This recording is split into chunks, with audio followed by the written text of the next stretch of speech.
Hello everyone, this is Dr. Farhat Pathan. Today I am going to explain Aconite from Allen's keynotes. Aconite ज़्यादातर acute cases में दी जाती है। ऐसे complaints जो अभी अभी शुरू हुए हैं, पहली बार हुए हैं, इन्फ्लेमेशन की कंजेस्टिव स्टेज में एकोनाइट दी जाती है। एकोनाइट पेशेंट अपनी तकलीफ बताते वक्त अचानक ये वर्ड यूज़ करता है। फॉर एग्जाम्पल, अचानक तेज़ बुखार आ गया, अचानक से खांसी शुरू हो गई, और ये कहते वक्त उसके चेहरे पर डर या एंजाइटी दिखाई देती है। Great fear and anxiety of mind, with great nervous excitability, afraid to go out, to go into a crowd where there is any excitement or many people, to cross the street. The countenance is expressive of fear. The life is rendered miserable by fear. Is sure his disease will prove fatal, predicts the day he will die, fear of death during pregnancy. Patient को कोई भी छोटी सी भी तकलीफ होती है तो वो डर जाता है। जैसे अगर पेशेंट को अचानक से बॉडी में दर्द होने लगता है तो वो डर जाता है। उसे लगता है कि ये किसी जानलेवा बीमारी के लक्षण हैं और वो जल्द ही उस बीमारी से मर जाएगा। यहाँ तक कि प्रेगनेंसी में भी उसे लगता है कि उससे कुछ हो जाएगा और वो मर जाएगी। एकोनाइट पेशेंट दर्द बर्दाश्त नहीं कर पाता। दर्द में वो बहुत बेचैन हो जाता है, एक जगह नहीं बैठ पाता, इधर से उधर होता रहता है। मेंटली भी उसे बहुत तकलीफ होती है, शांत नहीं रह पाता।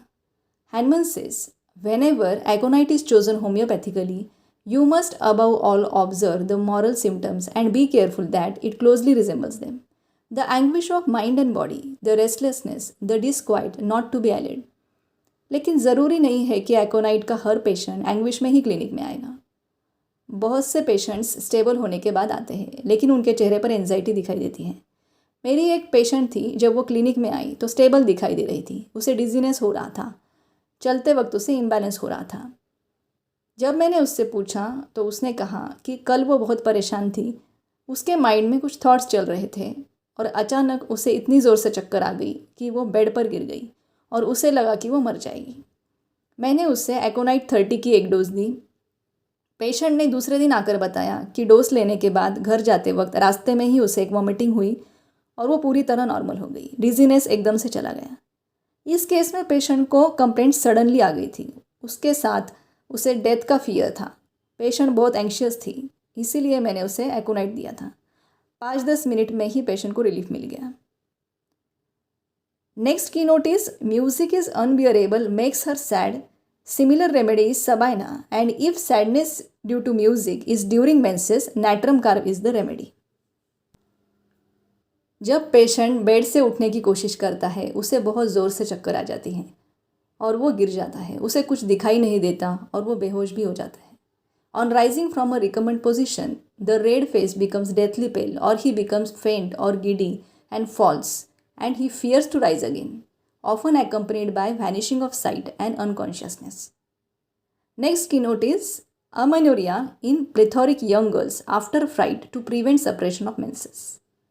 Meaning of plethoric is a bodily condition characterized by an excess of blood and marked by florid, that is red or flushed complexion.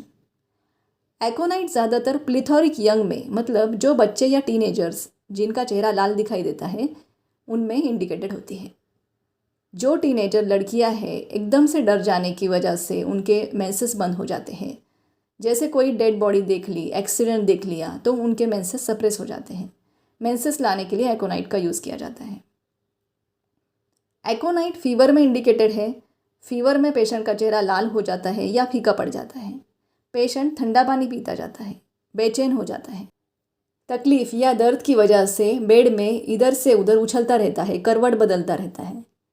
In fever, skin dry and hot, face red और pale and red alternately, burning thirst for large quantities of cold water, intense nervous restlessness, tossing about in agony, becomes intolerable towards evening and on going to sleep. Aconite is indicated in convulsions of teething children. बच्चा अपनी मुट्ठी को मुंह में डालकर चबाता है, चिल्लाता है और उससे फीवर भी आ जाता है जब उसे दांत आना शुरू हो जाते हैं। एकोनाइट पेशेंट को ठंडी हवा लगने से तुरंत खांसी शुरू हो जाती है। जैसे ट्रैवल करते वक्त हवा लग जाती है तो पेशेंट कुछ ही देर में खांसने लग जाता है। खांसी बहुत ज़ोर से आती है, पेशेंट सांस नहीं ले पाता।